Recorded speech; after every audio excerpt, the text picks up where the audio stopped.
and welcome to this very special budget roundtable where we are talking about the budget for a Barta Bharat.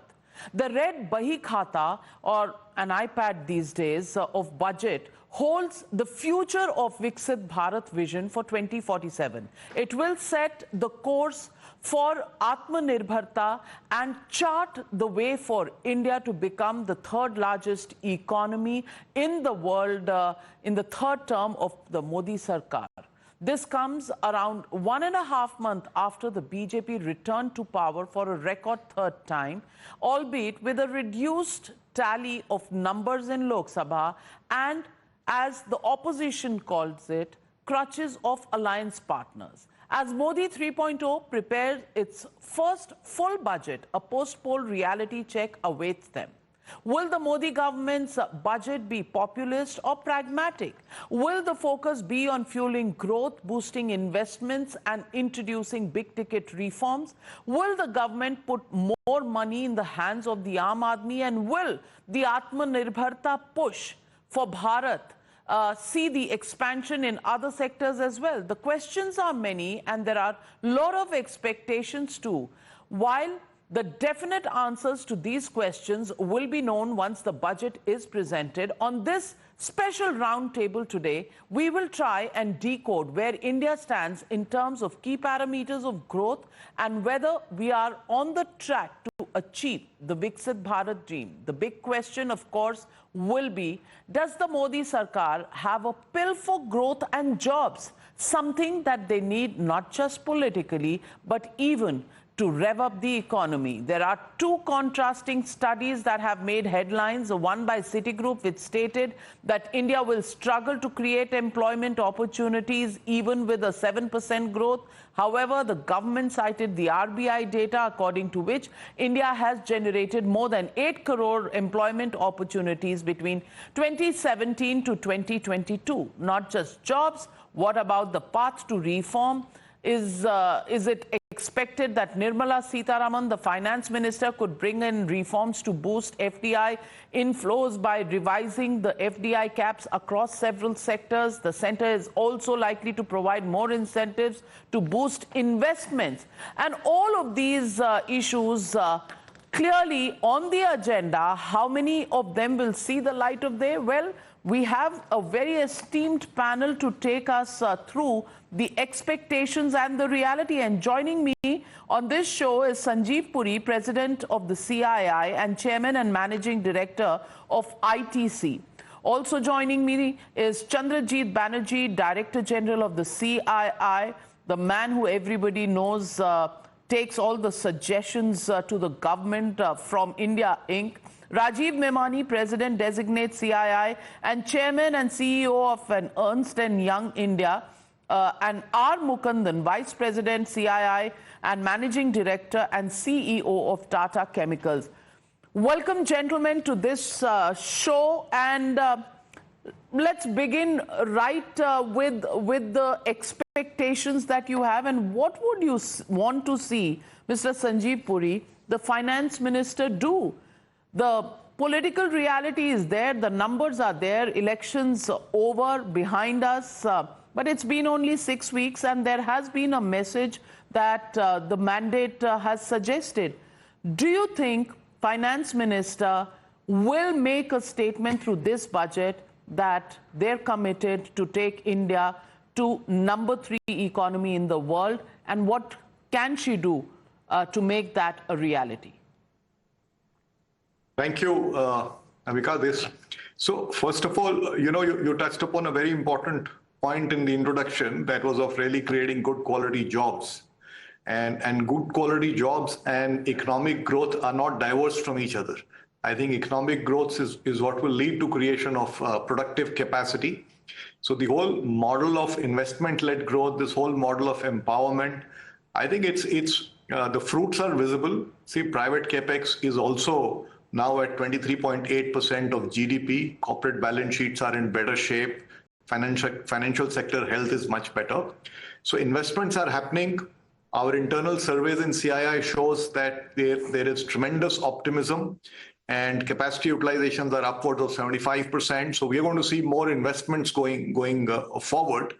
So this strategy has worked. So what we are really looking at is the continuation of this strategy and also bringing in additional reforms to accelerate the trend. And what do we mean in terms of specifics?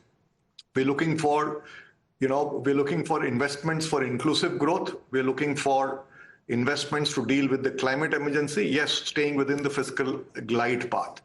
So some of the important suggestions that CII has is, the continued thrust on physical infrastructure. We're recommending a 25% increase to build on the momentum that the resurgence of manufacturing sector. Can we now focus and provide impetus to more labor-intensive sectors? There are sectors like toys and apparel and footwear and furniture and tourism and so on and so forth. So we are recommending, just like the PLIs have worked, can we look at an employee-linked parameter also for providing impetus to labor-intensive sectors? So this is another area that we are looking at. And India has a very strong demographic advantage. So how do you really take advantage of it is through building the human capital. So more investments in health, in education, more investments in skilling. Of course, industry has to play its role also in all of these areas. This is what we are, suggesting. And I like to, before I stop, I think I must also touch upon rural, which is the place where, we've been hearing a lot more stress. And the stress is also because, rural is highly indexed to agriculture. And extreme weather events have not worked in favor of farm productivity. They've adversely impacted in the past. So incomes Absolutely. are impacted. So therefore, I think we do need to continue the thrust in not only building productivity in agriculture. There are many instruments in play, and some were also there in the vote on accounts, like the integrated parks and the micro enterprises to create an ecosystem for technology. But more importantly, we need to bring in a very important layer to build resilience in agriculture. So we are recommending a National Commission on Adaptation. Agriculture is an important area, but there are other areas also where we need to build resilience. We are in fact also recommending a national mission on water, because water security is important. Water is so critical not only for agriculture, industrial activity, societal activity. So these are some other areas that we are looking at. We're also recommending that the private capex, the public capex should be indexed a little more towards rural, so that we can create off-farm jobs also in rural India. Well said, Mr. Sanjiv Puri, because all that you want to say about water, rural infrastructure would be music to the ears of the finance minister, because that's what they're going to be judged on. And, good politics is good economics is as cliched as it gets. But Chandrajit Banerjee, I know that there would have been a lot of recommendations that you would have carried to the finance minister.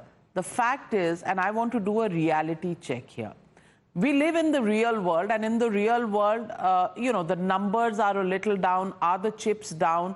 Or will the budget be the opportunity for this government, which hasn't really got to a dream start given certain, bad news that has happened in the last 4 or 5 weeks?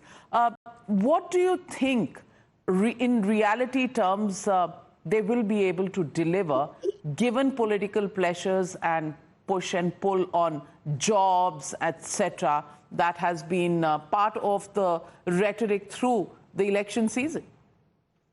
So thank you, Navika. Thank you. Sanjiv talked about a wide array of recommendations. That's all up for grabs, so to say. But I would think it's a very important point that what you started with, and that's this is probably a great time for us to really look at the Amritkaal and the Viksit Bharat for 2047. And I do not see a reason why we should not have the beginnings, or rather a roadmap which the budget sort of lays out for that. So it's not a short-term budget. It should be a long-term budget. And if, as you said, if you see the Modi 3.0, since it's come, we have seen certain calls which have been taken, whether it's be the IGST rate to 5% on aircraft and aircraft, that engine parts and all of that. Then the education, on the education side, if you see the Prime Minister's Colleges of Excellence for 55 odd districts, it was announced, and then that really helps providing high quality education. And I would end with a very important point, and the second gen reforms, which really needs to be ushered in, and the government has tried in the past, and whether it would be able to do it, we need to see it in the budget, and we do have high expectations. That's what I love about India Inc. You are so bullish that all this can happen. But Rajiv Memani, let's do a reality check. Can there be a dialogue at this level on reforms in land and labor and, the agriculture sector reforms, which at 303 were rolled back? Now a dialogue between states and the center, because politics has become way more acrimonious than we ever remembered it. Do you think in such a scenario, reforms are possible, in the sectors that Chandrajit Banerjee mentions? And do you think there is that atmosphere and elbow room for that conversation to begin? Yeah, so I think, if you break this up into, let's talk about land and labor, I think the new labor code has been laid out. I think it now depends on the states to see how they implement and what they implement, and there are ways in which they can implement. I don't necessarily think there will be some states who will implement it, and those states possibly will get competitive advantage in terms of more manufacturing investments coming their way, more larger companies wanting to set up bigger bases there. And you can do it across the state. You can create, SEZs or industrial parks that are focused on that. Insofar as land is concerned, I think digitization of land records doesn't lead to any controversy. If you can make large parcels of land available for manufacturing, for industry, I think that's important. I think you have to, Navika, I guess the issue is that state governments also, will be going through elections, and therefore creating jobs, getting manufacturing investments, are also equally incumbent on them. So yes, there will be the political rhetoric, and there will be more political noise than what it was, earlier, as we are seeing right now. All right. So, Mr. Mukundan, what could this emphasis in the rural sector be like? A few examples, if you could share, that CII may have recommended, in terms of specifics that could be done. Because if you look at the India growth story, our growth numbers are good, if not great. We could always do better. But the fact is that this growth hasn't created the kind of employment that is required to be politically popular. So I want to ask you, are there any specifics that you have in mind? Number one. Number two, what would you see or hope to see the finance minister doing in order to create jobs and employment? And number three, how is India going to be more competitive in order to become the destination for foreign investments in the country? Because that seems to also be a major priority for the government at this point.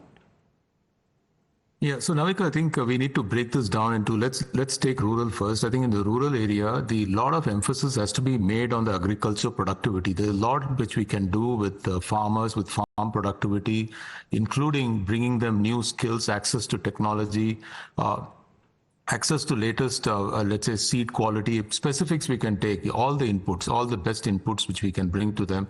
Also accelerate the whole piece around farmer producer organizations because of the fragmented land. We need not be stuck with that.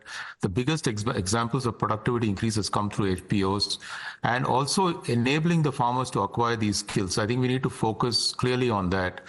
In addition to that, I think there must be a focus on food processing. I think we can't just say farm, but farm with food processing, with access to market is the right direction to go.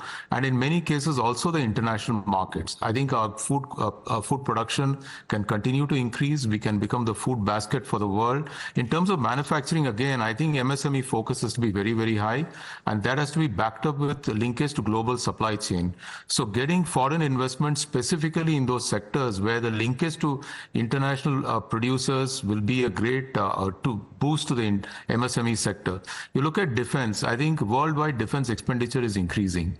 Now you pick that one single sector and get many of the defense producers and transfer technology down here, I think we can link up clearly the MSME sector and the companies to be actually producers for the world demand, which is now going to be fulfilled by only few countries, and India is one of those which is best placed.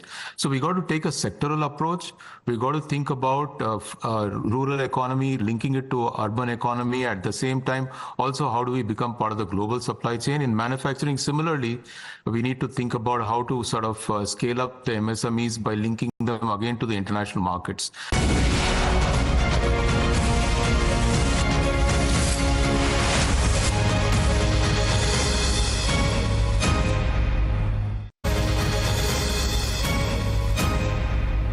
Sanjiv, I want to ask you, you mentioned a very important point, which is like a PLI, if there can be a kind of an advantage for the employment linked incentive for industry. Makes a lot of sense. If you were finance minister, how would you do that, number one? And what are the three big things you would do which would be good for growth and make sound political sense as well? So coming to the first one of ELI, you see, just like you have a PLI scheme where there is a outcome metrics and there's an investment metric. Here, excuse me, one of the metric we are saying must relate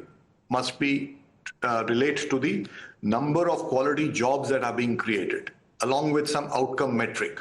And that has to be in the context of the industry that we are talking about. It could be something for apparel and toys. It could be something else to do it for a furniture or a tourism industry. So it has to be conceptualized in the context of the industry. Essentially, the quantum of jobs being created and the economic value being created, that kind of things coming together to create a scheme. In PLI, it was economic value and investment, right? So the little difference here. Okay, now coming to what I would like to see in this budget, I think I already spoke about quite a few things, and let me just no, I said top three simply because everything is not deliverable because there are constraints and we all know them. So, which ones would you rather see than some of the others, because they'll to mange more, but there are constraints always. Yeah, obviously there are constraints, and I think what we are suggesting is fairly pragmatic. It is not something that cannot be done, because we know that there has been this dividend from RBI. We know that the revenue collections are buoyant. Recent figures of direct taxes also came out recently. So there is, I think, fiscal space to enhance investment in the economy through capex. And to look at other areas of investments like human capital and fighting climate emergency. At the same time, I think we should also, I also take this point that there is some level of stress as far as consumption is concerned, and more so in rural. And given that, and that's of course a global issue, cost of everything has gone up, and therefore perhaps there is opportunity to look at some relief, either whether it's in the form of some income tax up to a certain level, or whether it's in the form of revision in Manrega wages, or the PM Kisan transfers, can it be heightened? So some money in the hands of additional money in the hands of people can also, I think, should also be looked at along with this investments in the economy. But I think having seen that there is better fiscal space at this point of time, I think both of these can be really addressed. Now we are talking business. And this will come as music to the ears of our viewers, Chandrajit Banerjee. And I can see your smile. I mean, who doesn't want an income tax cut? But hota nahi hai. Modi's sarkar has not done too many of those. So how do you think that situation is going to be addressed? They might give it to farmers, but certainly not the middle class, which is the tax-paying class. So do you think that's going to happen? Are you going to bet on it? I would bet on it. I would bet on the lower income categories. So let's look at up to 10, 15, 20 lakhs, because that's the segment where if we can give money in the hands of disposable income in their hands, consumption would be boosted. And I think it's an experiment worth investing on, and I'm sure the government is mindful of it, because that's the post-COVID dynamics have changed so much. That's the particular income class that you talked about, the middle and the lower income class, where the expenditure patterns have changed so much post-COVID. Healthcare, the focus on education. It's not just because of rising costs, but there are issues that have to be, there are investments. I mean, there are expenditures which take place on digital infrastructure, even at home for a school kid. So all of those, the expenditure indices having changed, and I would think that's there. Therefore, there is necessity for more disposable income at their hand for consumption to be boosted. I think that's going to be very, very critical and important, and I see that's happening now. Another, so. The second way of doing that, I would think that they could do it, and it's important for us to see how we are able to create more. That's also income in the hands of the people, is non-agricultural rural jobs, and that can be done when we talk about capex, investment. If there is capex in the rural side, in the irrigation side, on rural roads, the last mile connectivity there, it improves the life of people. It puts money into the hands of the people, because the guy can go from his village or from wherever to a workplace which is 20, 30 kilometers. See, it's happened. A person comes from Meerut to Delhi and goes back home in a metro line so very easily. If we have those, and that puts a lot of disposable income in the hands of that guy. So we need to look at how we can pump in those type of very intelligent investments in the capex, which can lead to much, much more disposable income in the hands of the poor, as well as increase employment. So I would really bet on that, Navika.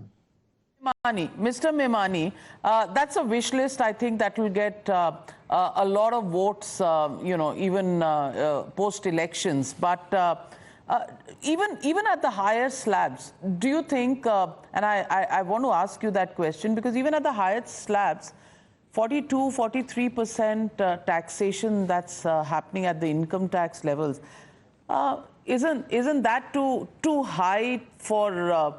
a lot of high net worth individuals are moving out of this country, So, isn't that something that needs to be addressed apart from the other rural, farmer, Manrega wages, etc.? Isn't this also an issue, or do you think politically not correct to let rich people off the hook? Yeah, no, thanks, Navika. Navika, first you need a good tax advisor. That the tax rate for, there's an echo coming. The tax rates are at 39% now, so you don't have to pay 42%, you can pay 39%, you'll be okay. The maximum marginal slab rate. The surcharge. No, on a more serious note, I would say that, including the surcharge. Okay. All right, but it's including research. So, 39 seeming like 42 and 45 so and even 50. Yeah, I was just joking. No, I was just joking. So, no, I think if you compare with what's happening globally, and also when you look at what's happened post-COVID in terms of income flows to different sections of society, I would say that as long as there is no incremental taxes that are given at the slabs or at the higher income levels, I think most people will be very happy. I don't expect and I don't think it will be right for the government to be reducing taxes or at those rates, especially given the rising levels of inequality, the needs that the country has in terms of creating jobs, rural income transmission. So I would say that it is not the expectation of industry to have massive relief at those levels of income. Definitely in GST, in indirect taxes, I think to spur consumption and to ensure that there is greater economic space in the hands of people who are buying goods and services, there is a request that we should look at moderating, simplifying our tax slabs and also moderating some of the tax rates in some products. But in terms of direct taxes, I think it's fine. Well, let me also, in the end, ask Mr. Mukundan. Mr. Mukundan, if there was one big announcement in terms of reforms that you would want to hear the finance minister make, what would that be? I think I would not say one big announcement. I think a lot of continuity and stability is what industry is looking for, with some of the reforms which can be pushed through. And this could be done at state level, as Chandrajit said, and also element which is sort of some simplification in terms of, as has been highlighted, in terms of the indirect taxation as well as capital gains. I think that would be more than enough. And also your point about attracting foreign investment, foreign direct investment, whatever we can do to ease their entry into India, I think will go a long way. I think we should continue to focus on stability and continuity. Well, we do hope that the mandate given by the people of India in terms of political stability and continuity will reflect in the budget when Finance Minister Nirmala Sitharaman presents it on Tuesday. In the meanwhile, maybe all of us will keep our fingers and even our toes crossed. You for what you want for the industry, and I think the middle classes for what they want in terms of tax cuts, and all of us in terms of more jobs, better growth, and a Viksit Bharat that will help each and every Indian. Thank you very much, gentlemen, for joining me on this Badhta Bharat Budget Roundtable.